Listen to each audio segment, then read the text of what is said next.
그러므로 내가 말하노니 너희가 넘어지기까지 실족하였느냐. 그럴 수 없느니라. 저희의 넘어짐으로 구원이 이방인에게 이르러 이스라엘로 식인하게 함이라고 말하고 있습니다. 즉 다시 말해서 이스라엘 백성들이 예수 그리스도를 온전히 영접하지 못하고 실족했습니다. 근데 그들이 실족하는 바람에 그 구원의 역사가 이방인으로 넘어갔습니다. 그래서 유럽과 여러 나라들이 구원을 받게 됐는데, 이러한 구원받고 축복받는 모습을 이스라엘 백성들이 보고서는 시기와 질투가 나서 그들도 나중에는 결국 예수를 믿게 하겠다는 것입니다. 그래서 시기나게 했다고 이렇게 사도 바울은 말하고 있습니다. 뿐만 아니라 12절에는 저희의 넘어짐이 세상의 부요함이 되며 저희의 실패가 이방인의 부요함이 되거늘 하물며 저희의 충만함이리요 그랬습니다.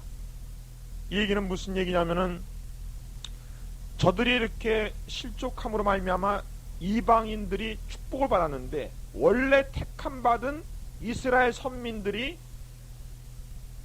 하나님께 은혜로 들어온다면 하물며 이방인의 부요함보다도 더 얼마나 그들이 축복받을 것이며 더 충만한 은혜 가운데 들어가겠느냐는 그런 자기 민족에 대한 소망적인 것을 얘기해주고 있습니다. 이렇게 사도 바울은 자기 민족들을 끝까지 사랑하며 그들에 대한 소망을 잃지 않고 있는 것을 이 말씀을 통하여 잘 보여주고 있습니다. 그럼 13절을 보겠습니다. 내가 이방인인 너에게 말하노라. 내가 이방인의 사도인 만큼 내 직분을 영광스럽게 여기노니 이는 혹 내 굴육을 아무쪼록 시기케 하여 저희 중에서 얼마를 구원하려 함이라 그랬습니다. 사도 바울은 이방인의 사도로 부름을 받았습니다. 그리고 자기의 직분이 유대인의 사도가 아니라 이방인의 사도이기 때문에 그 이방인의 그 사도로서의 그 직분을 아주 영광스럽게 생각합니다.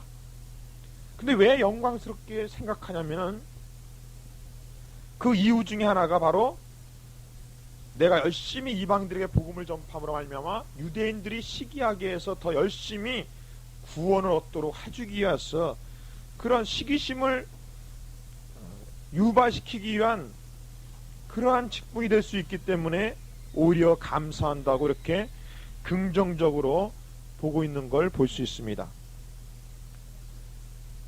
자, 그 다음에 17절에 보겠습니다. 또한 가지 얼마가 꺾여졌는데 돌 감람나무인데가 그들 중에 젖붙임이 되어 참 감람나무 뿌리의 진액을 함께 받은 자 되었은즉 그 가지들을 향하여 자긍하지 말라. 자긍할지라도 너가 뿌리를 보존하는 것이 아니요 뿌리가 너를 보존하는 것이니라. 그러면 내 말이 가지들이 꺾이운 것은 나로 젖붙임을 받게 함이라 하리니 옳도다. 저희는 믿지 아니함으로 꺾이우고 너희는 믿었으므로 섰느니라. 높은 마음을 품지 말고 도리어 두려워하라 그랬습니다. 이 이야기는 무슨 얘기냐면은 이방인들이 이렇게 믿음으로 구원을 받았습니다. 그리고 원래 이 돌 감람나무 같은 이방인들이 참 감람나무 대신 그 예수님의 그 뿌리에 젖붙임을 그 진액을 받을 수 있도록 젖붙임을 받아서 참 감람나무의 모습으로 변해진 겁니다. 즉 그들의 구원은 믿음으로 된 것이고 하나님의 은혜로 된 것입니다. 이렇게 은혜로 된 것임에도 불구하고 그들이 교만해가지고 오히려 이스라엘 백성들을 무시해보는 그런 경향이 있었습니다. 그래서 그들에게 하는 말이 너희가 높은 마음을 품지 말고 도리어 두려워하라. 왜냐? 원래 하나님의 섬임으로 축복받았던 이스라엘 백성들도 하나님이 저렇게 꺾으셨는데 하물며 너희들이 교만하면은 얼마나 더 하나님이 심판하며 또 너희 가지를 꺾어버리지 않겠느냐고 말하고 있는 것입니다. 그러므로 우리가 은혜로서 구원받았으니 그만큼 더 두려움을 가지고 우리에게 받은 은혜를 지키라는 얘기입니다. 그래서 22절에 말씀하시기를 그러므로 하나님의 인자와 어미를 보라. 넘어지는 자들에게도 여기는 어미가 있으니 너희가 만일 하나님의 인자에 거하면 그 인자가 너에게 있으리라. 그렇지 않으면 너도 찍힌바리라. 즉 하나님이 주신 그 은혜, 그 인자하심, 그 긍휼하심을 그대로 간직하며 살라는 말씀입니다. 그 다음에 24절에 보니까 내가 원 간 돌감람나무에서 찍힘을 받고 본성을 거슬려 좋은 감람나무에 젖붙임을 얻었은즉 원 가지인 이 사람들이야 얼마나 더 자기 감람나무에 젖붙이심을 얻으랴. 즉 너희 돌감람나무 같은 너희들도 젖붙임을 받으니까 그렇게 축복받았는데 하물며 원래 그 가지였던 이스라엘 백성들이 다시 예수님께 젖붙인다면 그 이스라엘 백성들은 얼마나 더 축복을 받겠느냐, 그런 의미를 말합니다. 그래서 결론적으로 말하기를 25절에 형제들아 너희가 스스로 지혜 있다함을 명키 하여 이 비밀을 너희가 모르기를 내가 원치 아니하노니 이 비밀은 이방인의 충만한 수가 들어오기까지 이스라엘의 더러는 완악하게 된 것이라. 참 이건 위대한 섬신앙입니다. 사도 바울은 이스라엘에 대한 그 섭리를 역사적인 구속 역사적인 면에서 그 섭리를 바라봤습니다. 그 비밀을 깨달은 것입니다. 우리는 한 순간순간의 모습을 보고 어떤 사람을 판단한다든가 그 가정을 판단한다든가 그런 나라를 판단하기 쉽습니다. 그러나 우리는 모든 생애나 모든 한 가정이나 그런 사업체나 이 모든 것이 흐름에 있어서 하나님의 섭리를 가지고 하나님 편에서 긍정적인 모습으로 바라보는 것이 필요합니다. 여기에 대하여 사도 바울은 이사야서 59장 20절의 말씀, 21절의 말씀을 가지고 인용하고 있습니다. 구원자가 시온에서 오사 야곱에게서 경건치 않은 것을 돌이키시겠고 내가 저희 죄를 없이 할 때에 저희에게 이루어질 내 언약이 이것이니라 라고 말씀을 인용하고 있습니다. 28절에 보니까 복음으로 하면 저희가 너희를 인하여 원수된 자요 택하심으로 하면 조상들을 인하여 사랑을 입은 자라. 하나님의 은사와 부르심에는 후회하심이 없느니라 그랬습니다. 여러분 진실로 하나님의 은사와 부르심에는 후회가 없습니다. 우리 하나님은 한번 택하시고 그 택한 자를 결단코 버리지 않습니다. 바로 후회가 없으신 하나님이시기 때문에 우리의 구원에 대해서 더 확실하게 우리가 확신을 할 수 있고 더 믿을 수가 있습니다. 우리는 이 후회하심이 없는 하나님을 의지해야 됩니다. 이 후회하심이 없는 하나님을 의탁하여 나갈 때만이 우리의 모든 생활에 확신을 갖고 생활할 수가 있는 것입니다. 너희가 전에 하나님께 순종치 아니하더니 이스라엘에 순종치 아니함으로 이제 긍휼을 입었느니라. 이와 같이 이 사람들이 순종치 아니하니 이는 너희에게 베푸시는 긍휼로 이제 저희도 긍휼함을 얻게 하려 하심이라. 자 32절 보십시오. 하나님이 모든 사람을 순종치 아니하는 가운데 가두어 두심은 모든 사람에게 긍휼을 베푸려 하심이라. 참 여기에도 참 깊은 진리가 있습니다. 사람은 어떤 사람도 의롭다 할 만한 사람이 없습니다. 인간은 모두 다 죄인입니다. 그래서 인간들은 자기 스스로 자기를 어쩔 수 없는 존재라는 것을 깨닫게 될 때만이 하나님의 구원의 역사를 받아들일 수가 있습니다. 즉 하나님이 인간들에게 모든 사람의 그 순종치 아니하는 가운데 가두어두는 이유는 사람들을 하나의 행위의 공로로서 구원시키려는 것이 아니요 바로 긍휼로서 오직 사랑으로서 구원시키고자 하는 그런 뜻이 있습니다. 쉽게 말하면 바로 너를 구원한 것은 나의 긍휼 때문이라는 사실, 내가 너를 사랑했기 때문에 너를 구원했다는 사실을 깨닫도록 하기 위해서 이 말씀을 하시고 있는 것입니다. 우린 때때로 고난을 당하고 또 자기의 연약함을 뼈저리게 느끼는 그런 사건을 만날 때가 있습니다. 우리는 오히려 이런 사건을 통하여 내가 구원받은 것은 하나님의 은혜지, 하나님의 긍휼이지 결코 나의 행위가 아니었다는 것을 느끼게 하고 진실로 하나님께 영광을 돌리고 하나님을 의탁하여 전적으로 의지하여 살 수 있는 동기가 마련되지 않습니까? 이런 말하면서 사도 바울은 이러한 깊은 비밀을 깨닫고 나서는 고백하기를 33절에 깊도다 하나님의 지혜와 지식에 부요하며 그의 판단은 측량치 못할 것이며 그의 길은 찾지 못할 것이라. 진실로 하나님의 그 무한하신 섭리의 지혜, 그 구속의 지혜, 그 말씀의 지식과 지혜의 풍부함은, 그 부요함은 측량할 길이 없습니다. 그분의 판단은 또 측량할 길이 없습니다. 뿐만 아니라 누가 주의 마음을 알고 진실로 우리가 그 하나님의 깊으신 그 마음, 그 넘치는 사랑의 마음을 어찌 우리가 다 측량할 수가 있겠습니까? 또한 그의 모사가 되겠느냐? 그 하나님의 놀라운 지혜 누가 할 수가 있겠습니까? 또한 누가 주께 먼저 드려서 갚으심을 받겠느냐? 이는 만물이 주에게서 나오고 주로 말미암고 주에게로 돌아감이라. 영광이 그에게 세세에 있느니라. 아멘. 진실로 이 세상의 모든 일이 돌아가는 것, 이 만물이 다 주께서부터 나옵니다.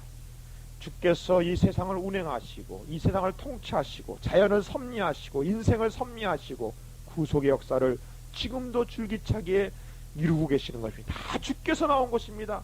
또한 주로 말미암아 되고 있습니다. 또한 주에게로 다 돌아갈 것입니다. 다 그분 앞에 다 서게 될 것이며 그분에게로 다 귀환할 것입니다. 그러므로 오직 영광을 받으실 일은 우리 주 예수 그리스도, 또한 성부 성자 하나님 삼위일체 하나님밖에 없다는 사실을 믿으시기 바랍니다. 다음 12장의 말씀을 보겠습니다. 그러므로 형제들아 내가 하나님의 모든 자비하심으로 너희를 권하노니 너희 몸을 하나님이 기뻐하시는 거룩한 산제사로 드리라. 이는 너희의 드릴 영적 예배이니라 그랬습니다. 여러분, 거룩한 산제사를 드리라 그랬습니다. 또한 이것이 바로 영적 예배라고 그랬습니다. 요한복음 4장에서는 하나님은 영이시니 예배를 드리는 자들의 신령과 진정으로 예배를 드릴지니라 그랬습니다. 우리 하나님은 영이시기 때문에 우리가 영적 예배를 드려야 됩니다. 그럼 바로 영적 예배가 뭐냐? 하나님이 기뻐하시는 거룩한 산 제사입니다. 즉 거룩한 제사다. 또한 산 제사, 죽은 제사가 아니라 산 제사라는 것을 얘기해 주고 있습니다. 여러분, 어떻게 해야 살아있습니까? 바로 성령으로 드리는 제사가 바로 산 제사입니다. 성령이 떠나면, 영이 떠나면 죽었습니다. 그러나 영이 들어오시면 살아있는 것입니다. 그래서 구약에서 늘 하나님은 자기 자신을 밝힐 때 나는 아브라함의 하나님이요 이삭의 하나님이요 야곱의 하나님, 즉 산자의 하나님이라고 밝히 말하고 있는 것을 우리는 알 수가 있습니다. 그리고 이렇게 영적 예배를 드림에 있어서 우리의 자세는 2절에 말하기를 이 세대를 본받지 말고 오직 마음을 새롭게 함으로 변화를 받아. 여러분, 마음을 새롭게 하는 것, 이것이 바로 회개죠. 마음을 돌이켜서 새롭게 하는 것입니다. 물론 이 새롭게 하는 것도 바로 성령의 정화의 역사가 있습니다. 성령은 바람같이 부십니다. 바람이란 것은 혼탁한 공기를 깨끗한 신선한 공기로 바꿔주는 그런 역사가 있습니다. 새롭게 우리 마음을 변화시킵니다. 변화를 받아 하나님의 선하시고 온전하시고 기뻐하시고 온전하신 뜻이 무엇인지 분별하도록 하라 그랬습니다. 진실로 우리가 하나님께 예배를 드리고 또 예물을 드리며 헌신을 하고 충성할 때 제일 중요한 것은 하나님의 뜻을 분별하여 하는 것이 중요합니다. 하나님이 원치 않는 방법으로 드릴 때는 하나님이 기뻐하지 않습니까? 이 아벨과 가인의 제사를 보십시오. 아벨은 하나님이 기뻐하시는 그 피의 제사를 드렸습니다. 그러나 가인은 하나님이 기뻐하지 않은 자기 행위로서 드리는 그러한 땅의 소산으로 드렸던 것입니다. 우리가 드린다는 것 자체가 중요한 것이 아니라 하나님의 뜻을 분별하여 드리는 것이 중요합니다. 그러므로 우리는 성경 66권을 볼 때 창세부터 요한계시록까지 과연 하나님의 뜻이 무엇인가? 생활에서도 마찬가지입니다. 이렇게 생각하는 것이 하나님이 기뻐하신 뜻이냐 아니냐, 이렇게 정치하는 것이 하나님 기뻐하시는 것이냐 아니냐, 이렇게 물질을 사용하는 것이 하나님 기뻐하시는 것인가 아닌가, 우리가 모든 것을 분별할 줄 알아야 됩니다. 특별히 우리들은 하나님께 받은 사명들이 다 각자 있습니다. 그러므로 내가 과연 무엇을 위해 살아야 될 것인가, 그것을 늘 분별하며 사시기를 바랍니다. 그런데 한 가지 주의할 것이 있습니다. 하나님의 뜻을 분별할 때 3절에 보니까 내게 주신 은혜로 말미암아 너희 중 각 사람에게 말하노니 오직 하나님께서 각 사람에게 나눠주신 믿음의 분량대로 지혜롭게 생각하라 그랬습니다. 이 믿음의 분량대로 생각하는 것이 중요합니다. 마땅히 생각할 그 이상의 생각을 품지 말아야 되는 것이 중요합니다. 지혜라는 것은 무조건 꾀를 내가지고 하는 것이 지혜가 아니라 그 사람의 사명과 그 사람에게 주신 그 믿음의 분량대로 그 사람이 준 그 역할의 그 한계 내에서의 최선을 다하고 지혜롭게 생각하는 것이 참된 지혜지, 그 생각할 이상의 것까지 뛰어나서 생각하는 것이 지혜가 아닙니다. 그러면서 여기에 대해서 지체라는 것을 가지고 비유의 말씀을 하고 있습니다. 우리가 한 몸에 많은 지체를 가졌으나 모든 지체가 다 같은 직분을 가진 것은 아니다 라고 말하고 있습니다. 이와 같이 우리 많은 사람이 그리스도 안에서 한 몸이 되어 서로 지체가 되었느라. 우리는 지체의식이 있어야 됩니다. 나의 역할과 내 아내의 역할, 그 다음에 또한 이 봉사자로서의 역할, 또 성가대로서의 역할, 이런 서로의 직분을 인정해주고 존중해줄 필요가 있습니다. 이렇게 서로가 하나 되어서 조화되어서 온전한 그리스도의 한 몸을 이룰 수가 있습니다. 그러므로 교회에서는 이러한 그리스도의 몸 전체가 자라도록 각 부서들이 균형 있게 자라고 서로의 직분을 존중해주며 또 자기의 직분을 최대한 역할을 발휘하여서 그리스도의 몸이신 전체가 자라도록 해야 되겠습니다. 이 로마서 12장 6절부터는 그 은사가 나옵니다. 여러 가지 은사 나오는데 고린도전서 12장이라든가 에베소서에 있는 거라든가 이런 것을 이어서 이 은사 나옵니다. 이 은사에 대해서 하나씩 살펴보기로 했습니다. 여기 보니까 각각 주신 은사가 다르다 그랬습니다. 각 사람의 직분에 따라 그 직분을 감당할 수 있는 은사를 다 따로따로 주시는 것을 우리가 알 수 있습니다. 혹 예언이면 믿음의 분수대로. 왜 믿음의 분수대로라고 했냐? 예언이라는 것은 하나님이 주시는 것이지만은 그것이 우리의 인격을 통하여, 입술을 통하여 나가는 것입니다. 그러므로 그 사람의 성품과 인격과 신앙의 정도에 따라서 그 예언이 변화될 수가 있어요. 제한되어 있습니다. 왜냐? 그 사람의 입술을 통해 예언이 나올 때는 그 사람이 아는 그 언어를 가지고 나오기 때문에 제한을 받습니다. 그러므로 이 믿음의 분수대로 예언을 해야 돼요. 자기가 예언을 했으면 그 예언에서 책임을 질 수가 있어야 됩니다. 책임을 질 수 있는 예언이 아니고서는 자기가 할 수 없는 거예요. 바로 우리가 예언할 때 바로 믿음이 강하게 와서 이것을 예언을 할 수 있다는 믿음이 생기면 그 예언을 과감하게 해도 됩니다. 그러나 믿음이 전혀 오지도 않는데 그 예언을 하면은 오히려 그 예언으로 말미암아 자기도 시험받고 예언받는 사람도 시험받을 때가 많습니다. 특히 예언을 할 때는 점치는 귀신을 조심해야 됩니다. 예언하게 되면 이 점치는 귀신이 쫓아와서 많은 사람을 악령에 붙들려 타락하게 만들고 그 예언받는 사람들에게도 수없이 괴로움을 줄 때가 많습니다. 우리나라에 몇 년 전만까지만 그 통계로면 우리나라 전체 600개가 넘는 가정재단이 있었다 그럽니다. 이게 다 이게 뭐냐면 신비적으로 체험하고 예언을 받았다고 그래가지고 전부 다 점치는 귀신이 들려서 가정에다가 내놓고 누구 와서 예언 받으라, 누구 와서 예언 받으라, 야 그러면서 예언을 팔아먹고 점을 칩니다. 하나님의 예언이라는 것은 점을 치는 게 아닙니다. 전을 치는 게 아닙니다. 우리가 이걸 예언이는 확실히 믿음의 분수대로 해야 될 것입니다. 그 다음 두 번째로 말하고 있는 은사는 섬기는 일이면 섬기는 일로, 또 가르치는 자는 가르치는 일로, 또 권위하는 자면 권위하는 일로라고 표현합니다. 이렇게 이 세 가지에 대한 그러니까 섬기는 일, 가르치는 일, 권위하는 일, 이 세 가지의 그 은사는 똑같은 표현을 쓰고 있습니다. 즉 섬기는 일은 섬기는 일, 가르치는 자는 가르치는 일, 권위하는 자는 권위하는 일. 이건 무슨 얘기냐? 섬기는 거나 가르치는 거나 권위하는 일은 바로 섬겨봐야, 가르쳐봐야, 권위를 해봐야 나타나기 때문에 그럽니다. 즉 가르치는 그 행위로서 그 은사가 더 나타나고 발전되고 그것이 더 놀라웠게 활용되기 때문에 그렇다는 것을 말해주고 있는 거예요. 이거는 말로 되는 일이 아니라 실제로 행동으로 옮겼을 때 은사가 풍성하게 임하는 것이지, 이미 가르치는 은사가 임해 가지고 또 한다, 이게 아닙니다.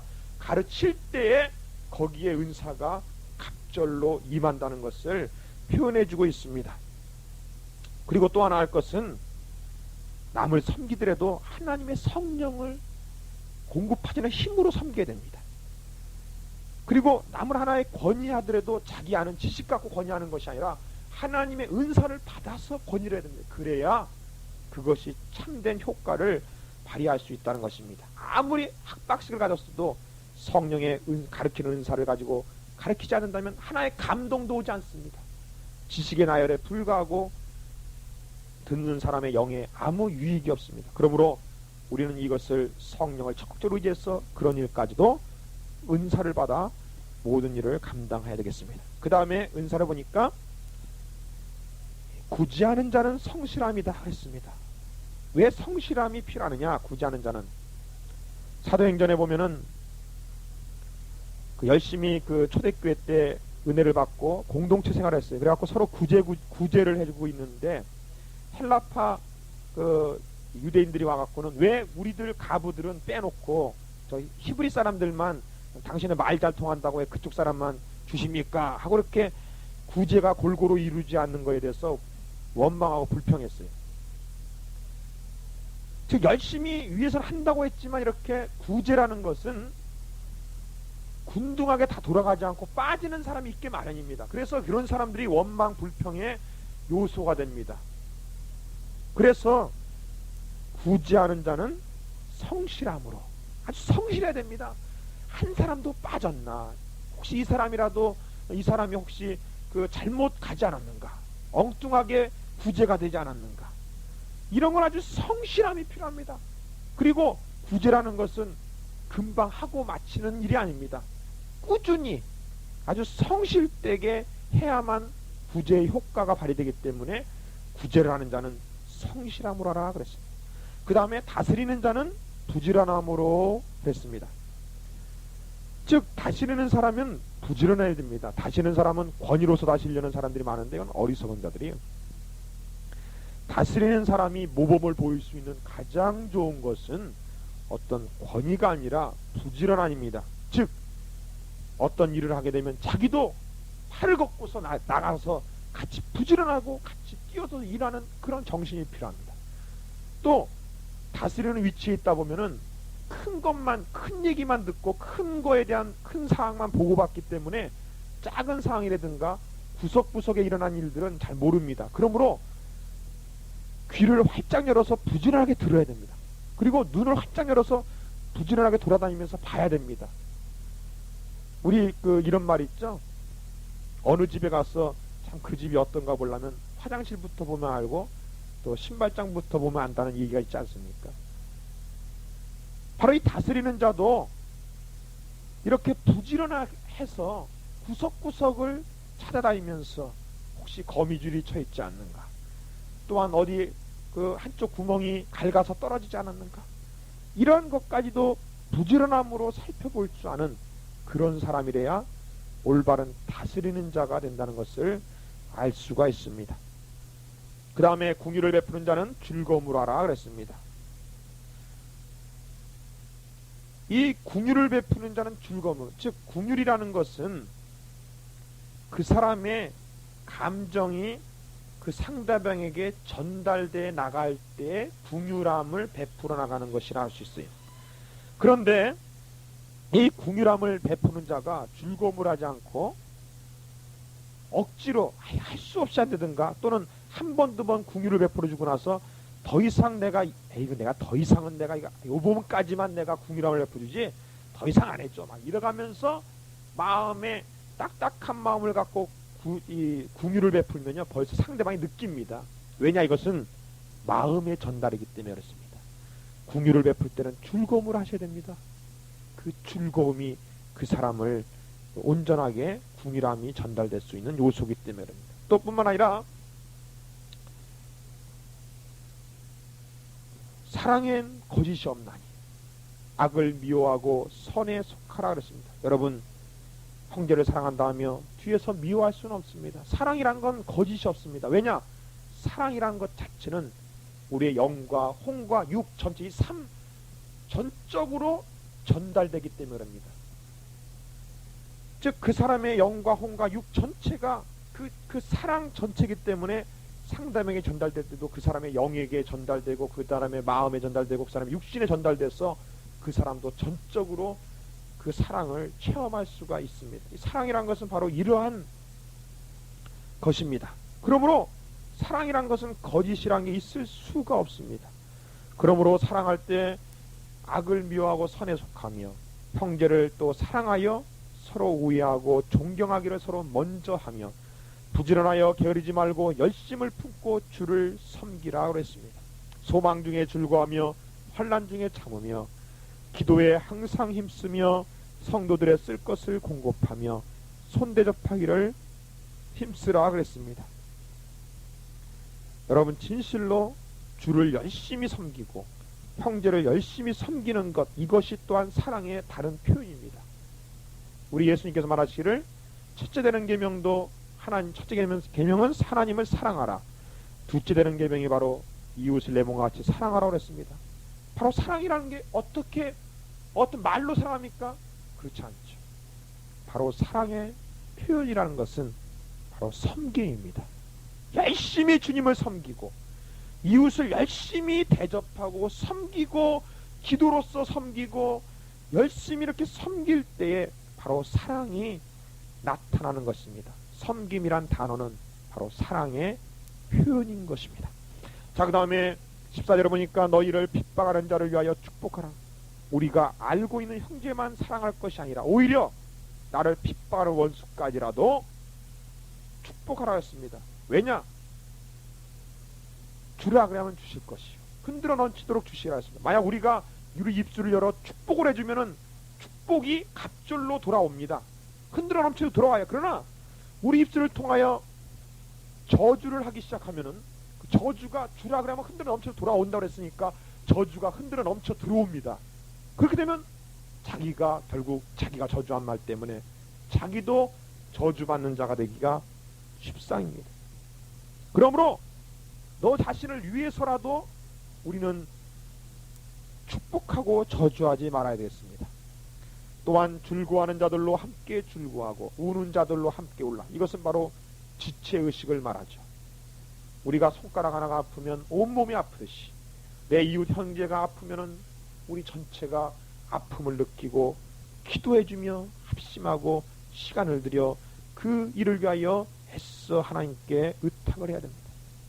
이토록 16절에 서로 마음을 같이하며 높은 데 마음을 두지 말고 도리어 낮은 데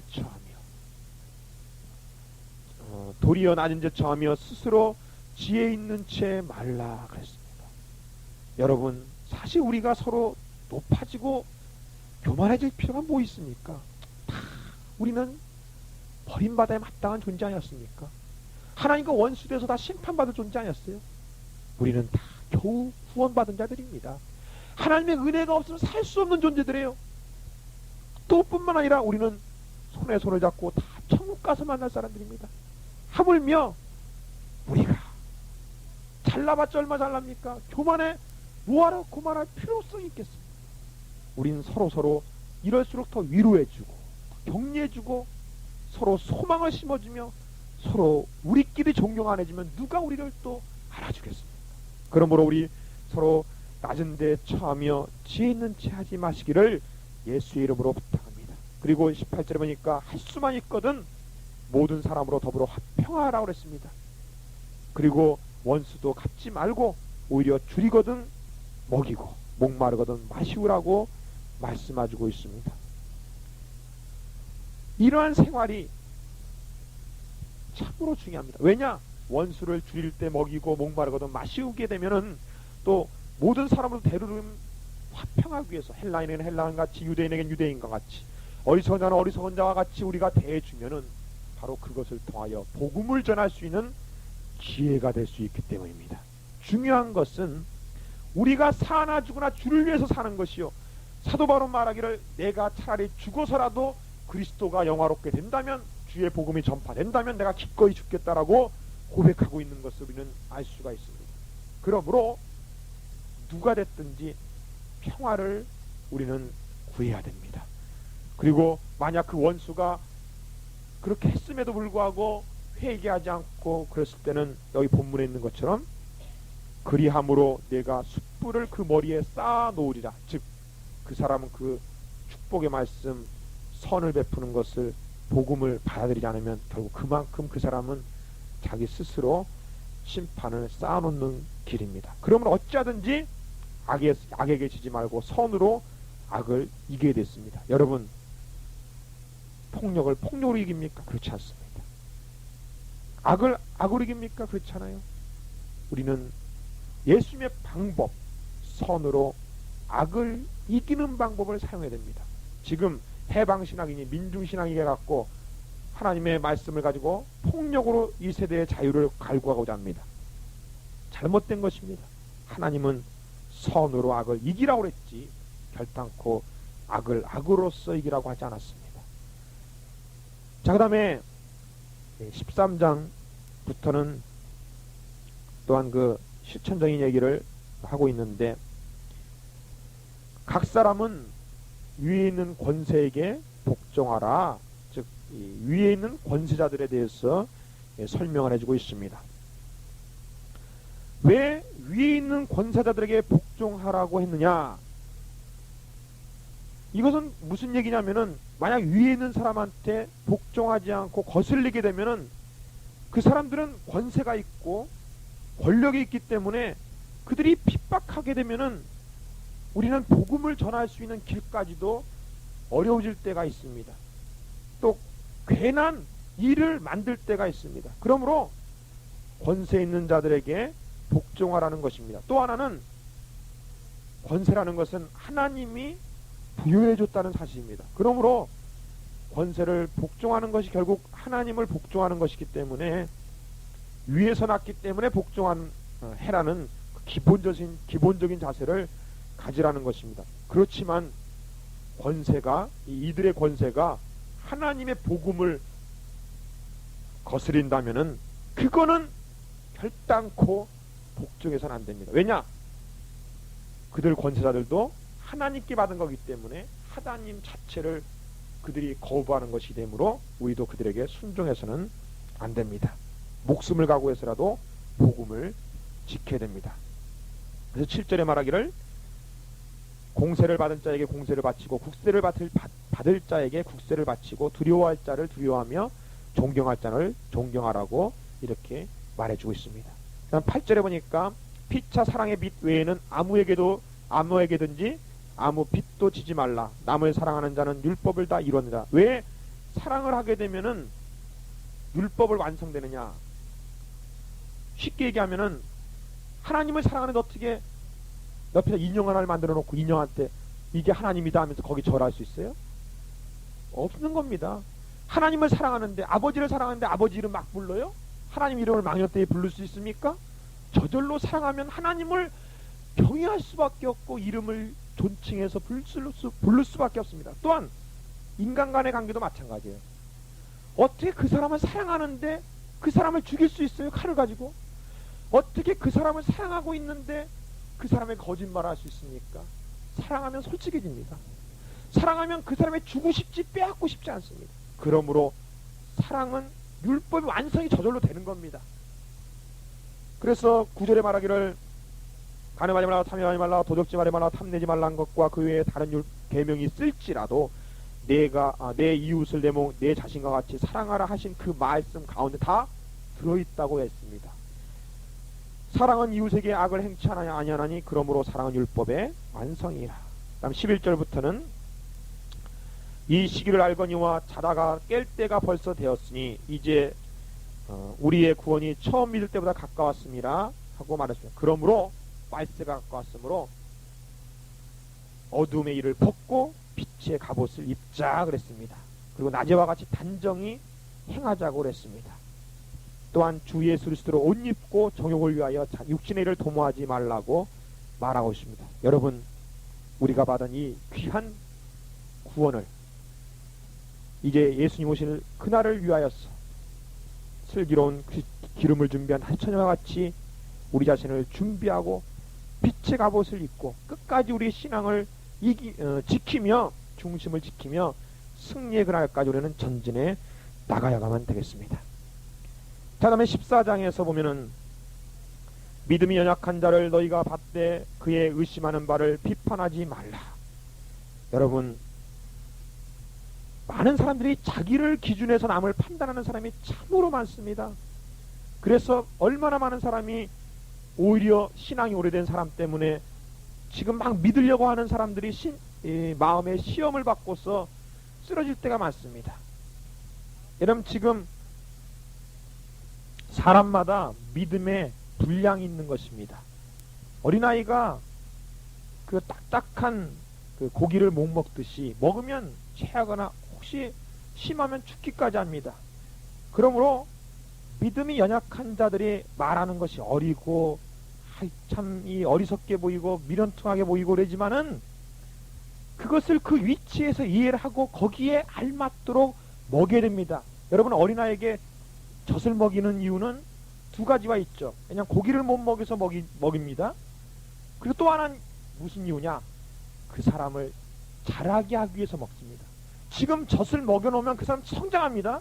성장하고 나서 이제 밥을 먹일 수 있어요. 자, 밥을 먹이면 또 성장합니다. 그 다음에는 고기를 먹일 수 있는 체질이 될 수 있는 것입니다. 그러므로 우리는 믿음이 약한다라고 또 그들이 지금 막 의심하고 방황한다고 해서 그것을 정죄하거나 판단하지 마시고 오히려 열심히 섬김으로 그 사람의 신앙을 자라게 하셔서 나중에는 고기도 먹이고 맛있는 뷔페도 먹일 수 있는 그러한 사람이 되도록 키우는 여러분 되시기를 바랍니다. 그리고 남을 판단하지 말라고 얘기해주고 있고 5절에 보니까 혹은 이날을 전날보다 낮게 여기고 혹은 모든 날을 같게 여기라니 각각 자기 마음에 확정할지니라. 뭐든지 이 사람의 그 자기 마음에 시험을 당하지 않아야 됩니다. 최종의 마음의 평강과 평안과 믿음의 분량이 맞도록 모든 것을 행해야 될 것을 얘기합니다. 그래서 이 사도 바울은 말합니다. 7절부터 말하기를 우리 중에 누구든지 자기를 위하여 사는 자가 없고 자기를 위하여 죽는 자도 없도다. 우리가 살아도 주를 위하여 살고 죽어도 주를 위하여 죽나니 그러므로 사나 죽으나 우리가 주의 것이로다. 아멘. 진실로 나의 모든 생명이 우리 주 예수로서 말미암아 다시 산 인생이니 내가 주를 위해서 죽어도 주를 위해서 살아도 주를 위해서 오직 나는 주의 것입니다. 이런 삶의 모습이 진실로 하나님께 영광이요 기쁨이 될 수가 있습니다.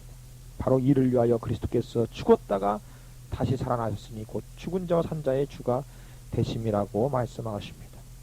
절대로 우리는 형제를 판단하지 말아야 됩니다. 그래서 13절에 이와 같이 말씀해주고 있습니다. 다음에 13절에 보니까 그런즉 우리가 다시는 서로 판단하지 말고 도리어 부딪힐 것이나 거칠 것으로 형제 앞에 두지 아니할 것은 아니할 것을 주의하라. 형제들 앞에 그 사람의 신앙을 떨어뜨리는 일이 생기지 않도록 우리 몸을 삼가라는 거죠. 15절에 보세요. 만일 식물 때문에, 먹는 것 때문에 내 형제가 근심하게 되면 이는 내가 사랑으로 행치하니 아니라 그리스도께서 대신하여 형제를 내 식물로 망하게 하겠느냐. 그러므로 너희가 선한 것이 비방을 받지 않게 하라. 하나님의 나라는 먹는 것과 마시는 것이 아니요 오직 성령 안에서 의와 평강과 희락이라. 이로써 그리스도 섬기는 자는 하나님께 기뻐하심을 받으며 사람에게도 칭찬을 받느니라. 21절에 보니까 고기도 먹지 아니하고 포도주도 마시지 아니하고 무엇이든지 내 형제로 꺼리끼게 하는 일은 아니하니 아름다우니라. 아름다운. 23절에 말하기를 그러므로 믿음으로 쫓아하지 아니하는 모든 것이 죄다. 왜냐? 우리의 구원이 뭘로 구원받은 거예요? 믿음으로 구원받았으며 오직 의인이 된 우리는 믿음으로 말미암아 살기 때문에 모든 일을 오직 믿음으로, 즉 하나님으로부터 출발하는 얘기요. 하나님으로부터 믿음으로 우리가 살 때 그것이 죄가 될 수 없습니다. 15장에 보니까 강한 자는 마땅히 연약한 자의 약점을 담당해주고 자기를 기쁘게 하지 아니하거든. 이기주의적으로 사는 그런 생활을 벗어버리고 약한 자를 돌봐주는 생활을 하라고 말해주고 있습니다. 그리고 특별히 6절에 보니까는 한 마음과 한 입으로 하나님 곧 우리 주 예수 그리스도의 아버지께 영광을 돌리게 하여 함이라. 그러므로 우리가 하나 되어서 하나님께 영광 돌리는 생활을 해야 되겠다고 말하고 있습니다. 넘겨보시면은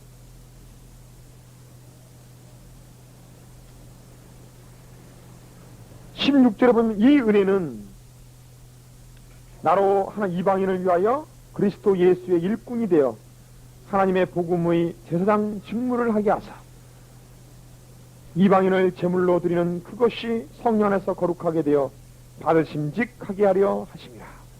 여러분, 은혜 중에 은혜는 우리를 구원 받은 그 은혜 중에 더 큰 은혜는 우리에게 직분을 맡겨줌으로 주의 일꾼 된 것이 바로 은혜 중에 더 은혜일 수 있습니다.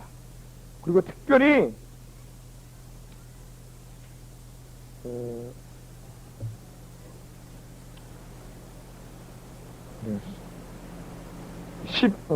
22절 보세요. 22절, 23절. 그러므로 또한 내가 너희에게 가려 하던 것이 여러 번 막혔지, 로마로 가려는 여러 번 막혔더니 이제는 이 지방에 일할 곳이 없고 또 여러 해 전부터 언제든지 서바나, 이건 스페인입니다. 스페인으로 갈 때 너희에게 가려는 원이 있었으니 그랬으며 이는 지나가는 길에 너희를 보고 먼저 너희가 교제하여 약간의 만족을 받은 후에 너희의 그리로 보내주니 로마에서 서바나로 파송시켜주는 것을 바람이라 그랬습니다. 여기 보니까 이 지방에 일할 곳이 없고라고 써있죠. 이건 무슨 얘기냐? 바로 그 앞에 있는 19절 20절에 있는 말입니다. 그게 바로 이 일로 인하여 내가 예루살렘으로부터 두루 행하여 일루이공까지 그리스도의 복음을 편만하게 전하느라 또 내가 그리스도의 이름을 부른 고대는 복음을 전하지 않기로 힘썼느니 이는 남의 터 위에 건축하지 아니하려 함이라 그랬습니다.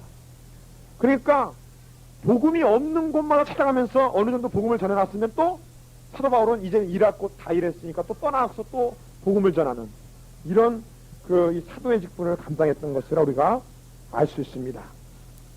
그럼 16장에는 문안이 나오죠. 여러 가지 인사 나오죠. 그래서 누구를 통해서 보냈냐면은 16장 1절에 내가 갱그리아 교회의 일꾼으로 있는 자매 베베를 너희에게 천관원이, 그러니까 이 사람을 통하여 이 로마서를 편지를 보냈던 겁니다. 그리고 뭐 누구에게 인사하고 문안하라는 말을 쭉 이렇게 말해주고 있으면서 마지막으로는 27절에 지혜로우신 하나님께 그리스도 예수로 말미암아 영광이 새 생명토록 있을지어다 아멘 하면서 하나님께 영광 돌리는 말로 로마서를 마치고 있습니다.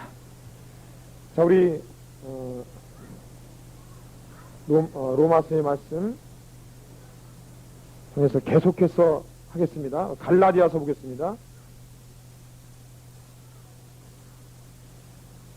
자, 갈라디아서는 아마 이 로마서의 축소판이라고 할 수 있는 그런 곳입니다. 그래서 이 갈라디아서는 6장밖에 되지 않지만은 믿음으로 구원받는 그 일에 대해서 아주 명백하게 잘 하고 있습니다. 이 갈라디아서는 그 예배소에서 썼다고 돼 있고, 그다음에 갈라디아서는 두 가지 목적을 가지고 썼는데, 한 가지는 바울의 사도권을 부인하는 사람에게 사도권에 대해서 변명하는 겁니다. 둘째로는 믿음으로 말미암아 구원받는 그 복음을 전하기 위해서 그랬습니다. 그러면 이 갈라디아 지방 있죠, 저번에 소아시아의 그 갈라디아 지방에 복음을 전했는데, 그 갈라디아 지방에 그 유대인들이 들어와갖고는 야, 믿음으로 구원받아, 웃기지 마라, 율법을 행해야, 할례를 행해야만 구원받는다, 자꾸 이렇게 시험을 들게 만듭니다. 그러니까는 지금 몸은 에베소에 있고 갈라디아도 갈 수가 없잖아요. 지금이 한참 일을 하고 있는데, 그래서 편지로라도 그들에게 복음을 전한 거죠. 그래서 이 갈라디아서가 그래서 나온 겁니다. 갈라디아 지방에다가 보낸 편지 갈라디아서를 볼 수 있습니다. 그래서 첫 마디부터가 뭐라고 그래요? 1장 1절에 사람에게서 난 것이요 사람으로 말미암은 것이 아니요 오직 예수 그리스도와 죽은 자 가운데서 그리스도를 살리신 하나님 아버지께로 말미암아 사도된 바울은, 즉 자기의 사도권은 인간에게서 한 것이 아니라 하나님이 준 사도니 너희들이 왜 자꾸 이 거짓 나의 사도권을 부인하느냐, 이렇게 말해주고 있습니다. 그래서 지금 자꾸 갈라디아 교회에 다른 복음을 전파하는 사람들을 경계하고 있는 겁니다. 6절에 보세요. 그리스도의 은혜로 너희를 부르신 일을 이같이 속히 떠나 다른 복음 쫓는 것을 내가 이상히 여기노라. 너희가 어떻게 그렇게 갈라디아 고인들이여 금방 이렇게 참된 믿음으로 구원받은 그 복음을 왜 떠나서 율법을 행해서 그런 복음들에 유혹되느냐, 그러지 말라 이거죠. 어떠한 사람도 8절에 보니까 하늘 온 천사라도 우리가 전한 복음에 다른 걸 전하면 저주를 받을 것이라고 말해주고 있어요.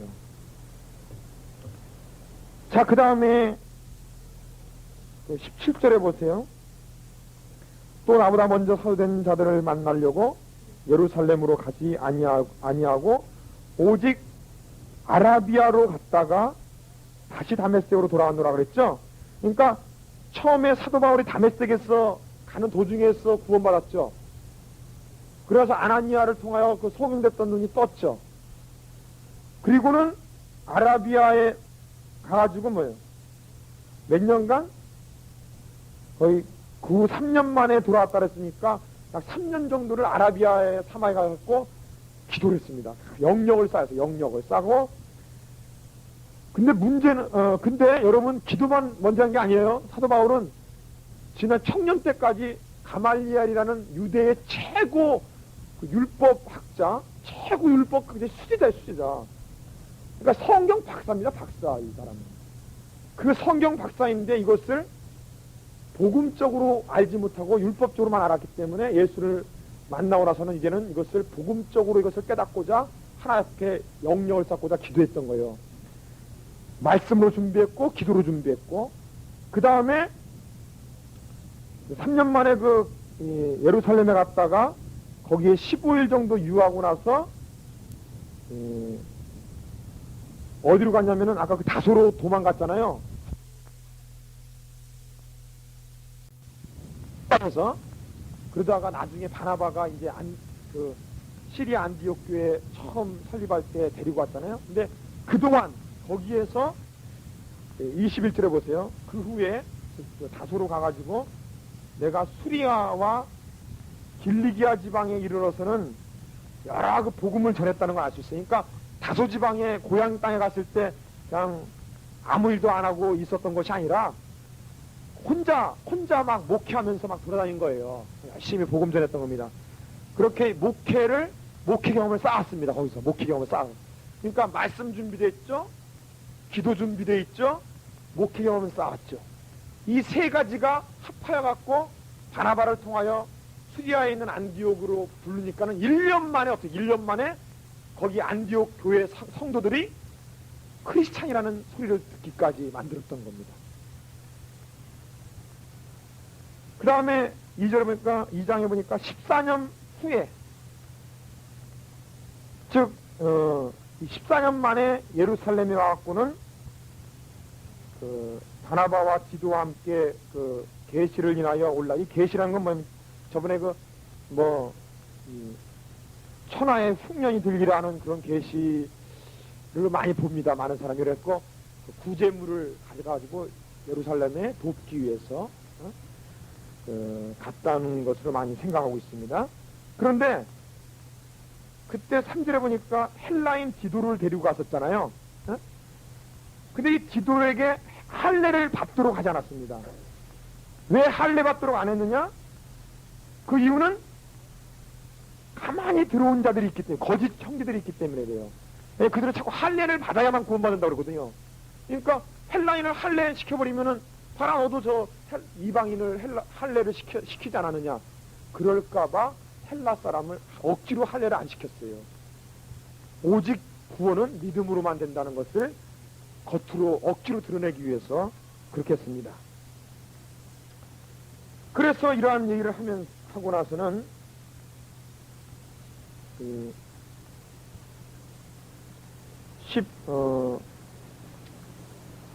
공의 내용은 이제 예루살렘 공회 때 얘기입니다. 11절 보세요. 11절.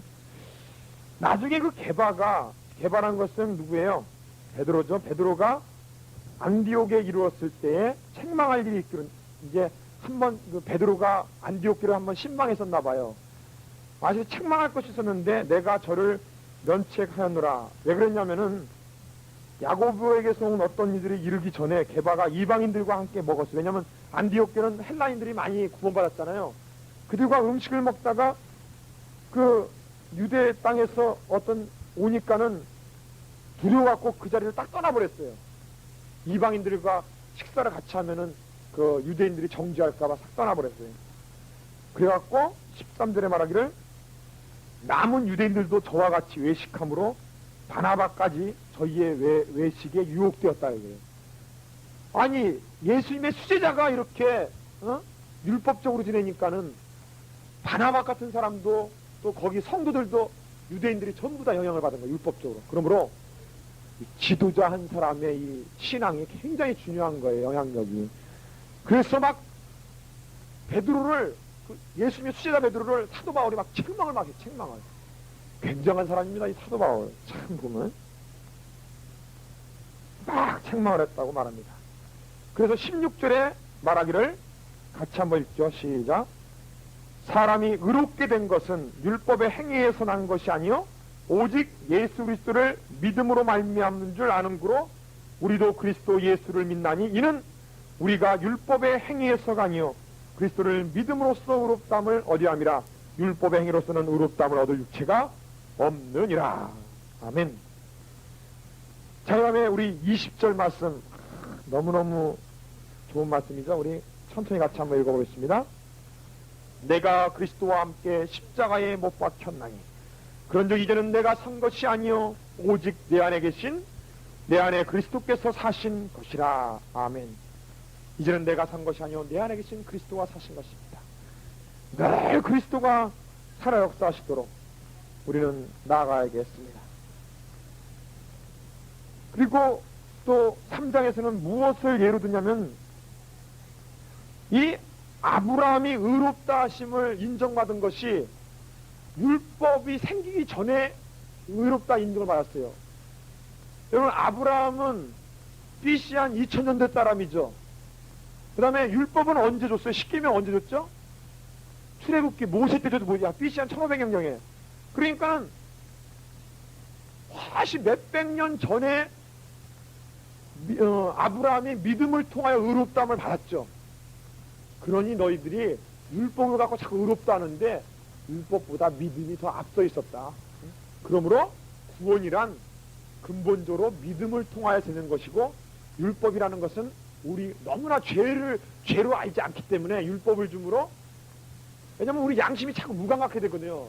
죄를 보면 양심이 무감각하게 돼. 죄를 저로 여기잖아요. 그러니까 율법을 줌으로 자꾸 죄를 깨닫게 합니다. 죄를 자꾸 깨닫게 해서, 야, 나는 죄인이다.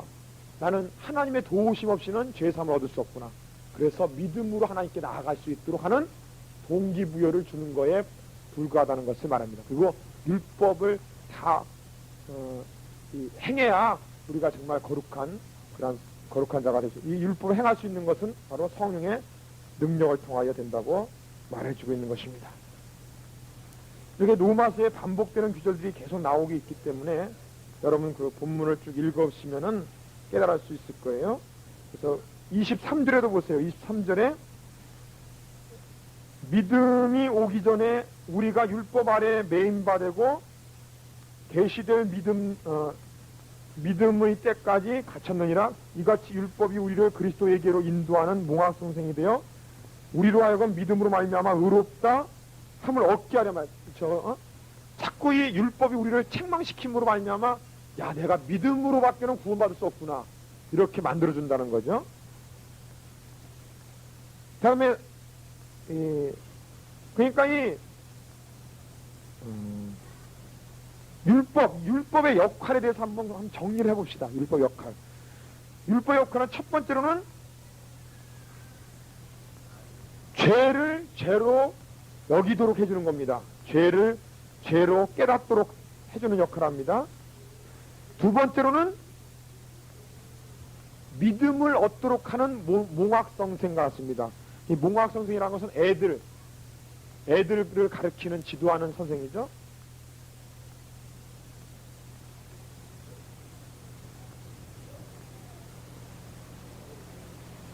그 다음에 이 율법은 우리의 그 후견인이나 청지기.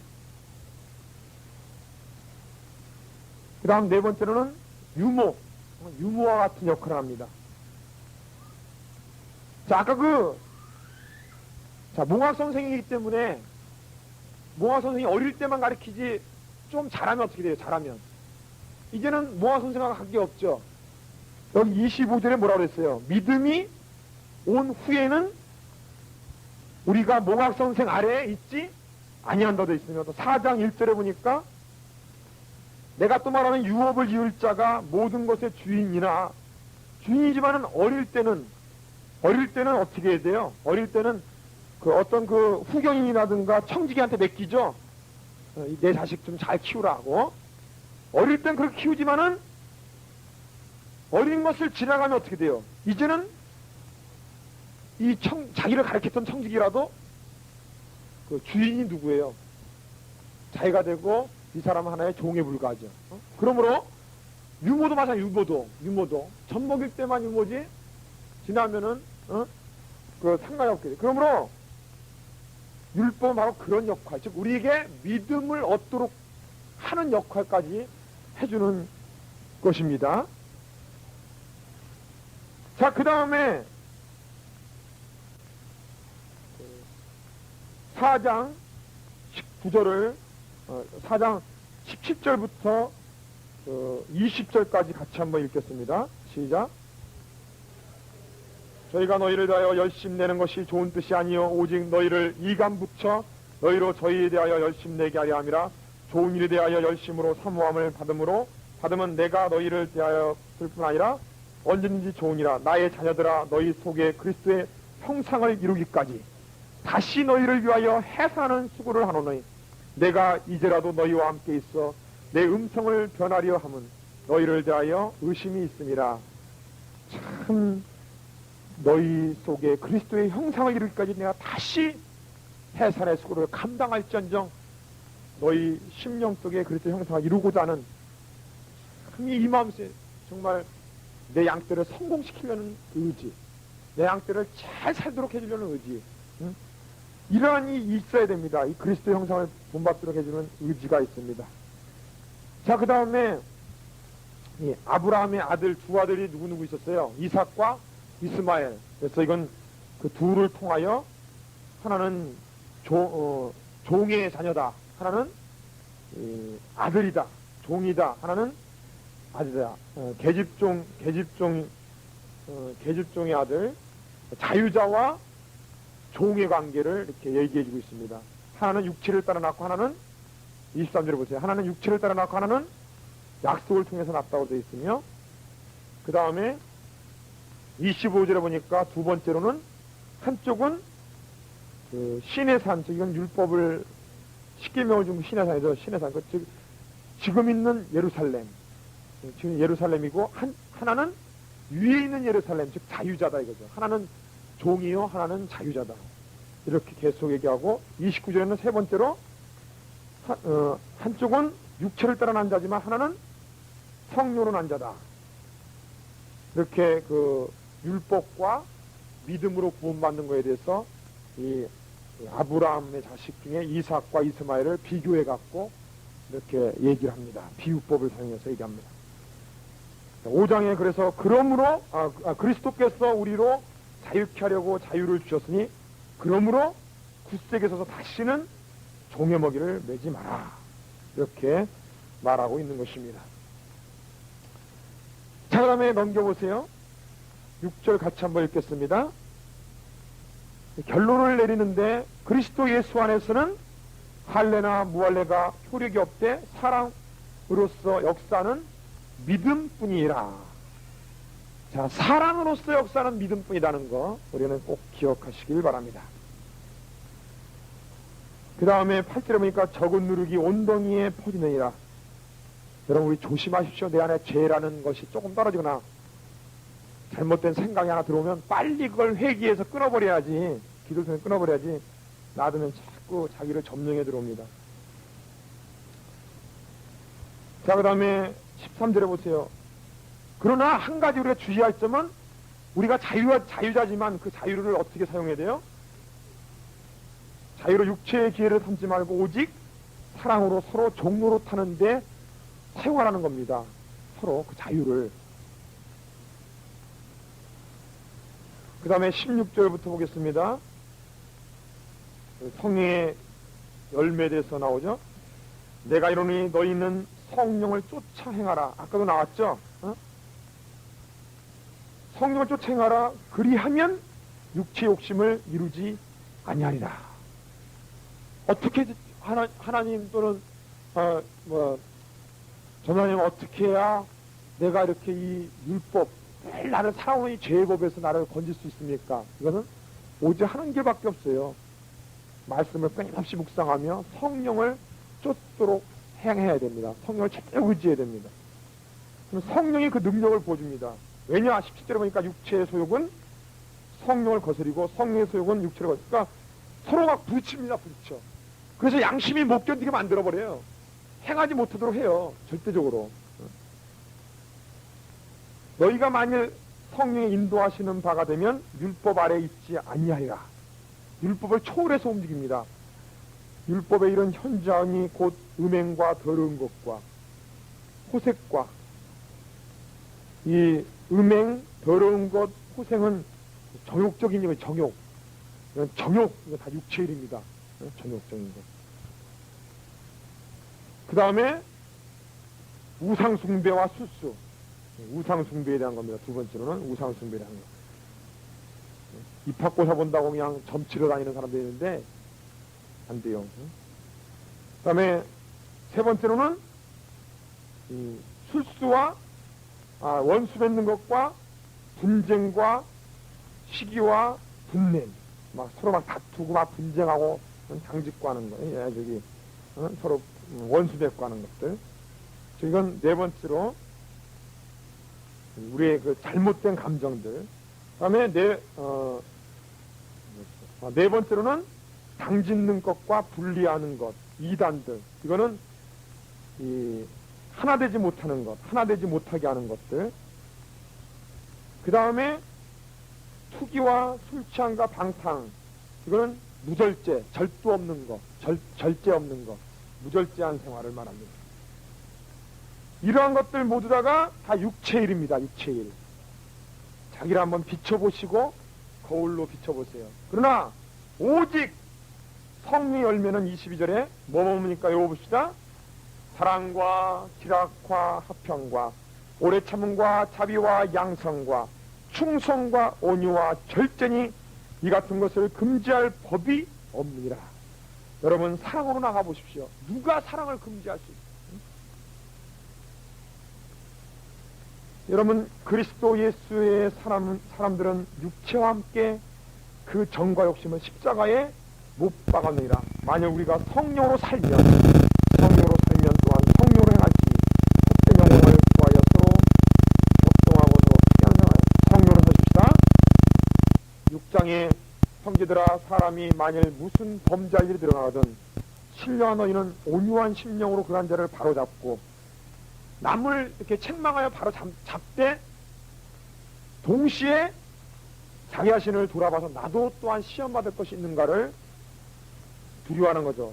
그 다음에 두 번째로는 어떻게 해야 돼요? 짐을 서로 지라. 그리하여 그리스도의 법을 성취하라. 그러니까 서로 사랑함으로써 그리스도의 법을, 사랑의 법을 성취해야 됩니다. 그 다음에 세 번째로는 만일 누가 아무것도 되지 못하고 된 줄로 생각하면 스스로 속임이라. 그러니까 교만을 우리가 거절했어요. 다 됐다, 이제 다 됐겠지, 이렇게 생각하지 말라는 겁니다. 그 다음에 네 번째로는 6절에 가르침을 받는 자는 말씀을 가르치는 자와 모든 좋은 것을 함께하라. 그러니까 좋은 것이 생기면은 서로 이렇게 대접도 하고, 이렇게 가르침을 받는 자는 가르치는 자와 모든 것을 함께하라. 기쁜 일이 생기면 같이 기뻐도 하고 섬기는 생활을 하라는 얘기죠. 그 다음에 하는 말이 뭐예요? 사람이 무엇으로 심든지 그대로 거두자. 자기의 육체를 위하여 심는 자는 육체로부터 썩어질 것을 거두고 성령을 위하여 심는 자는 성령으로부터 영성을 거두라. 그러니까 다섯 번째로는 우리가 심는 대로 거둔다. 특히 성령으로 심으라는 거죠. 성령으로. 모든 것을 성령으로 심으라. 말씀과 성령으로. 그 다음에 여섯 번째로는 9절에 뭐예요? 우리가 선을 행하되 낙심하지 말라. 인내로서 끝까지 견디라는 거죠. 우리는 그 다음에 일곱 번째로는 우리가 기회 있는다로 모르는 일에게 착한 일을 하되 더욱 믿음의 가정들에게 할 것이라. 할 수 있는 대로 어쩌든지 착한 일을 하고 구제를 하고 되도록이면 그러니까 더욱 믿음의 가정들을 우선적으로 구제하는 일, 못 먹고 헐벗은 사람이 있으면 그 사람들을 우선적으로 돌봐주는 일들을 하는 얘기입니다. 내 손으로 너에게 이렇게 큰 글자로 쓴 것은 이건 그만큼 내가 강조하겠다는 얘기, 이런 이야기를 강조하겠다는 얘기입니다. 자, 그 다음에 마지막으로 17절에 말하기를 이후로는 누구든지 나를 괴롭게 말라. 내가 내 몸에 예수의 흔적을 가진다라. 즉 나는 진정한 사도다. 나는 참된 죄종이다. 더 이상 너희 거짓 사도들이여 나를 괴롭히지만 나는 예수의 흔적을 내가 몸에 갖고 있다. 정말 그래요. 사도 바울처럼 정말 고생하면서 핍박받으면서 채찍질 맞으면서 주의 복음을 전하는 사람이 어디 있습니까? 형제들아 우리 주 예수 그리스도의 은혜가 너희 심령에 있을지어다. 아멘. 말합시다. 우리 야고보서를 살펴보겠습니다. 자, 갈라디아서나 로마서에서는 어떻게 말하고 있냐면은 믿음으로 구원받는다고 하는데 이 야고보서는 뭐라고 말하냐면은 야고보서 2장 26절을 같이 한번 읽어보겠습니다. 영혼 없는 몸이 죽은 것 같이 행함이 없는 믿음은 죽은 것이니라. 이렇게 말하고 있어요. 아니 아까까지 말하고 그냥 믿음으로 구원하다 믿음으로 왔는데 여기 뭐라 그랬어요 지금? 행함이 없으면 죽은 믿음이다. 죽음이다. 이거는 무슨 얘기냐? 로마서라든가는 그 바울 서신의 교리서를 보면은 앞에 부분은 뭐예요? 교리, 뒤는 실천이죠. 그 실천면을 가만히 보면은 어떻게 행하라는 것이 나오죠. 그러므로 사도 바울이 강조했던 건 뭐냐면은 근본적인 구원의 뿌리는 뭐예요? 뿌리는 믿음이고, 저 뿌리 쪽에서의 믿음을 강조한 겁니다. 지금 사도 바울은. 이 야고보는 뭘 강조했느냐? 믿음의 열매 쪽, 구원받은 자로서 마땅히 행해야 될 그 열매 쪽에서 강조한 겁니다. 그러니까 똑같은 거예요. 믿음은 믿음인데 믿음의 뿌리 쪽에서 사도 바울은 강조했고, 그 다음에 믿음의 열매 쪽에서 야고보는 강조한 것뿐입니다. 그것만 이해하시면 야고보서는 쉽게 이해가 됩니다. 그래서 야고보서 1장에는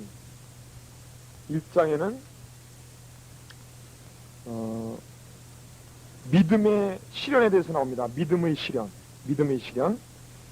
2절 보겠습니다. 1절에 하나님과 주 예수 그리스도의 종 야고보지. 야고보는 이게 예수님의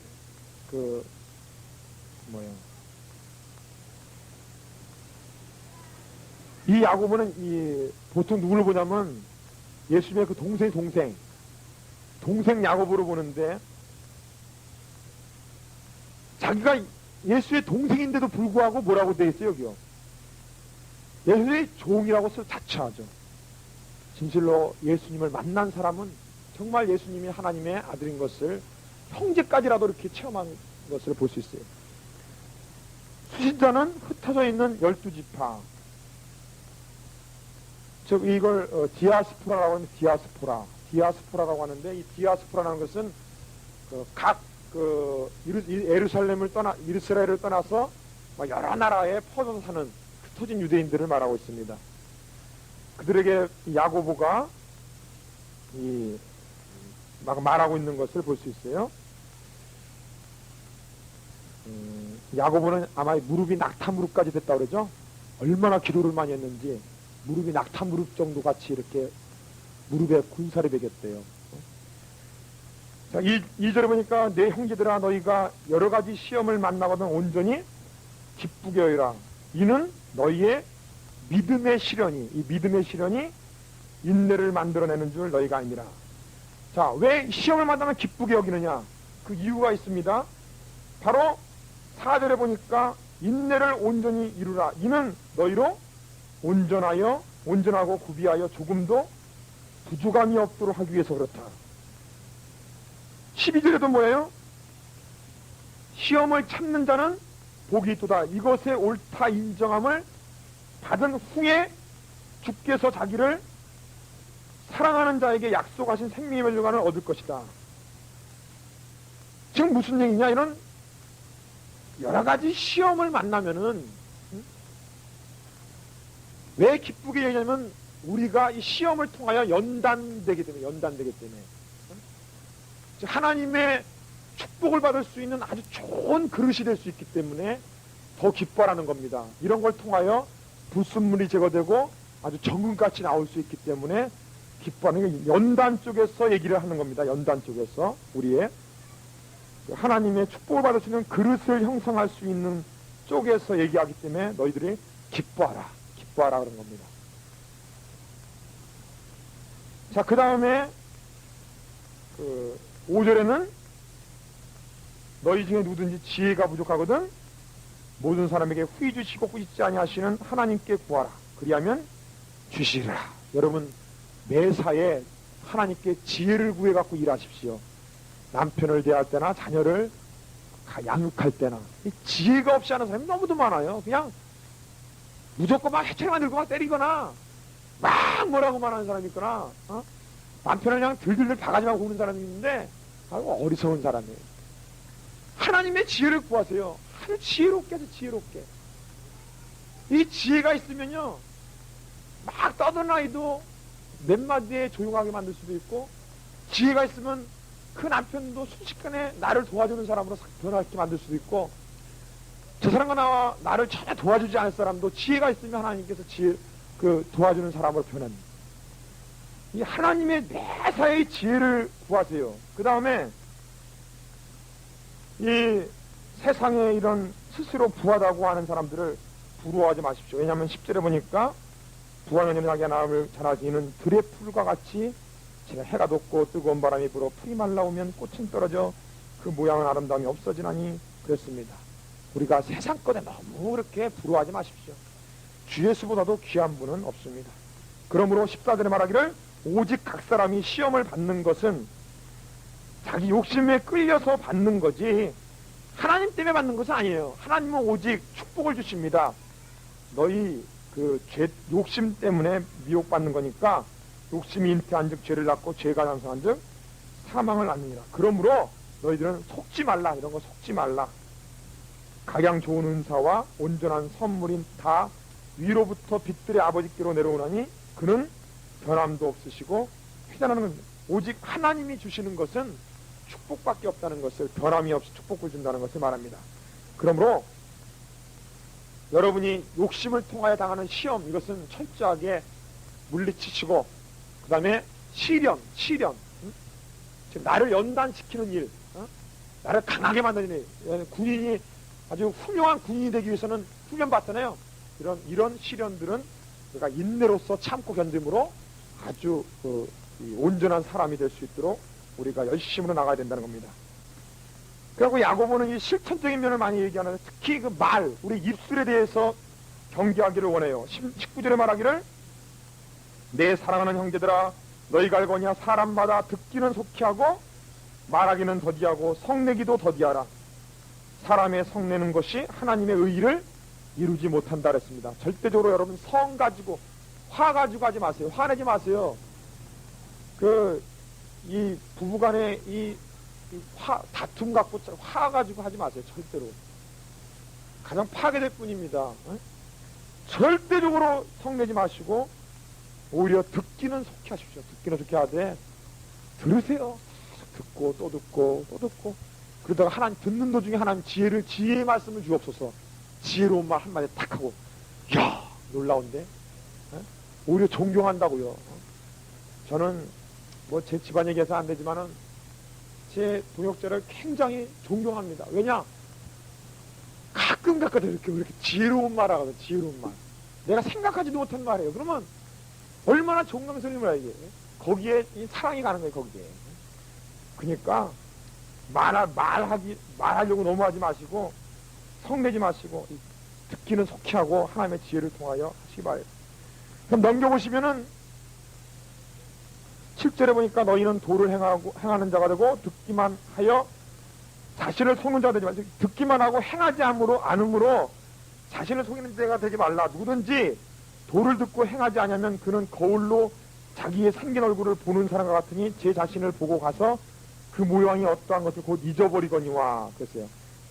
자유하게 하는 온전한 율법을 들여다보는 믿는 자는 듣고 잃어버린 자가 아니다. 실행하는 자다. 이건 무슨 얘기냐면요. 지금 이 거울이 있어요. 여기 보세요. 거울 쳐다봐요. 쳐다보고 아이고 여기 시커먼 게 묻었냐고 딱 놔요. 놓고 잊어버려요. 그리고 거울을 안 보니까 이제 자기가 딴 지운다고 지워요. 그럼 어떻게 돼? 이 시커먼 것이 더 사방에 막 묻는 거예요. 이러고 그냥 다니는 거예요. 이러고 다니는 사람, 듣기만 하고 실행하지 않는 꼭 이런 사람이고, 바로 실행하는 자는 어떤 사람이냐? 말씀을 들여다보고 있는 자. 계속 들여다보고 있는 거예요. 들여다보고 다 지울 거 지우고 죄 묻은 거 다 닦아내고 계속 들여다보고 있는 자는 말씀을 듣고 실행하는 자다 그랬습니다. 그래서 끊임없이 우리가 말씀을 주야로 열과율법을 묵상하면서 이 말씀을 들여다 봐야 되겠습니다. 그리고 경건에 대해서 말하기를 27절에 말하기를 하나님 아버지 앞에 정결하고 더러움이 없는 경건은 곧 고아와 가부를 그 환난 중에 돌아보고 또 자기를 지켜 새 속에 물들지 않는 것. 즉 진정한 경건은 두 가지죠. 사랑을 실천하는 것도 하나의 경건이요. 그 다음에 자기를 거룩하게 계속 지켜나가는 것, 새 속에 물들지 않도록 지켜나가는 것. 이것이 참된 경건이라고 말해주고 있습니다. 그래서 8절에 말하기를 너희가 만일 2장 8절에 말하기를 너희가 만일 즉 성경에 기록한 대로 내 이웃사랑하기를 내 몸같이 하라 하신 최고의 법을 지키면 잘하는 것이거니와 만일 너희가 외모로 사람을 취하면 죄를 짓는 것이니 율법이 너희를 범죄자로 정하리라. 12절 보니까 너희는 자유의 율법대로 심판받을 자처럼 말도 하고 행하기도 하라. 긍휼을 행하지 아니하는 자에게는 긍휼 없는 심판이 있으리라. 긍휼은 심판을 이기고 자랑하리라. 여러분, 내가 사람들에게 긍휼을 베풀지 않고 사랑하지 않으면 하나님도 절대로 용서하지 않는 심판을 우리에게 베풉니다. 그래서 성경은 뭐라 그래요? 나에게 죄 지은 자를 사함같이 우리 죄를 사하여 줍시고, 내가 남을 대접한 대로 하나님께서 우리를 대접한다고 말해주고, 심은 대로 거둔다고 했으며, 긍휼을 심었으면 긍휼로 하나님이 우리를 대하시고, 사랑을 심었으면 사랑으로 우리를 대하십니다. 우리가 하나님께 성실했으면 하나님도 우리를 성실하게 우리를 일생을 책임져 주십니다. 그러므로 우리는 늘 긍휼을 행하는 자가 되시기를 바랍니다. 14절에 말하기를 내 형제들아 만일 사람이 믿음이 있노라 하고는 행함이 없으면 무슨 이익이 있으리요? 그 믿음이 능히 자기를 구원하겠느냐? 만일 형제나 자매가 헐벗고 일용할 양식이 없는데 너희 중에 누구든지 그에게 이르되 평안히 가라, 더웁게 하라, 배부르게 하라 말로만 하고 그 몸에 쓸 것을 주지 않으면 무슨 그 형제에게 유익이 있겠느냐 이겁니까? 이와 같이 행함이 없는 믿음은 그 주 자체가 죽은 것이라 그랬습니다. 고기가로되 너는 믿음이 있고 나는 행함이 있으니 행함이 없는 내 믿음을 내게 한번 보여봐라. 또 한번 보여봐. 또 보여봐. 이걸 보여봐라. 나는 행함으로 내 믿음을 내게 보이겠노라. 여러분, 행함으로 믿음을 보이셔. 보이는 믿음. 한마디로 얘기해서 보이는 믿음 되시기 바랍니다. 보이는 믿음. 보이는 믿음 되세요. 그래서 결론적으로 말하기를 영혼이 없는 몸이 죽은 것 같이 행함이 없는 믿음은 죽은 것이라. 우리가 보이는 믿음으로 사시기 바라십니다. 보이는 믿음 종류 여러 가지죠. 믿음은 바란 것을 실상이요 또 입으로 신하여 구만을 하시니까 내게 지금 아무것도 없을지라도 내 입술로 나는 이렇게 된 줄로 믿습니다. 막 입으로 보이죠. 보이는 이것도 다 보이는 믿음입니다. 그 다음에 내가 저 사람을 사랑한다는 사랑을 위해서 지금 헐벗는 이러한 일용할 양식 없는 사람에게 물질로 도와주는 것, 이것도 보이는 믿음이다. 그런데 그 사람 스스로가 충분히 회개하여 믿음으로 감당할 수 있음에도 불구하고 스스로 감당하지 않고 있을 때는 물질적으로 무조건 도와주면 안 돼요. 그때는 철저히 회개하고 하나님을 의지하도록 먼저 영적인 양식도 심어야 돼요. 먼저. 그리고 그 마음이 회복되고 나서 그 다음에 물질을 주면 그 물질을 감사로 받지, 그렇지 않은 상태에서 물질 주면요 되레 또 안 주면 욕만 해. 또 욕만 한다고. 우리들이 늘 그 영의 상태까지도 살펴보면서 도와주시길 바랍니다. 그 다음에 3장에 또 혀에 대해서 말합니다. 말에 대해서. 입에 실수가 없으면 온전한 자라고 했으며, 그러므로 입에 자갈을 먹이라고 그랬습니다. 그러니까 이 입조심에 입조심. 특히 우리 그 자매님들이 말이 많은데 입조심하세요. 모였다면 그냥 누구 헌담 붙여갖고, 대부분 세상 사람들은 이렇게 자매님들이 모였다면 한 남편의 배배 것까지 다 꺼내갖고 얘기하는 거예요. 또 그 자리에 없는 사람 욕은 저절로 나오는 거고 절대로요. 그런데 동참하지 마시고 같이 물들지 마시고 우리 입술을 잘 지키세요. 왜냐, 우리 혀는 죽고 사는 권세가 있습니다. 이왕 말할 때 남편 얘기하면 그냥 칭찬하는 말만 해요. 그러면 그 말이 역사해 갖고 남편이 더 칭찬받을 수 있도록 하나님이 역사한다고요. 그리고 그 만났던 사람들이 남편 볼 때마다 야, 존경하는 눈초리 바라볼 거 아니야. 인사도 깍듯이 하고. 근데 그 남편 보면서 에이, 저 사람이구나. 이래버리면 자꾸 저주가 그 사람에게 나가는 거예요. 왜 자꾸 그렇게 말합니까? 우리 입술로 자꾸 긍정적이고 성공시키는 말만 하십시오. 그래서 9절에 말하기를, 10절에 말하기를 왜 한 입으로 찬송과 저주가 나눈도다. 이것이 마땅치 않다. 그러므로 너희들은 오직 참된 그런 지혜를 가지고 말하는데, 참된 지혜는 뭐냐? 15절부터 읽겠습니다. 이러한 진화는 위로부터 내려온 것이 아니요 세상적이요 정욕적이요 마귀적이요 시기와 다툼이 있는 곳에 우란과 모든 악한 일이 있습니다. 오직 위로부터 난 지혜는 첫째가 성결, 다음은 화평, 이웃과 모든 사람이 화평하는 그런 말만 하고 화평하고, 그 다음에 관용, 용서해주고 궁유를 베푸고, 양순, 아주 온유하고 착하고, 궁율과 선한 열매가 가득, 즉 남을 많이 구제해주고 좋은 일, 착한 일들이 많은 것과, 또 하나님과 사람 앞에 어떤 편파적인 것, 편박이나 거짓이 없는 사람, 이것은 또 화평케 하는 자들은 화평으로 심어 의의 열매를 거두리라. 이런 것이 바로 이로부터는 지혜다, 참된 지혜다, 이렇게 말해주고 있습니다. 그리고 4장 7절에는 그런즉 너희는 하나님께 순복할지니라 마귀를 대적하라, 그리하면 너희를 피하라. 주님의 말씀입니다.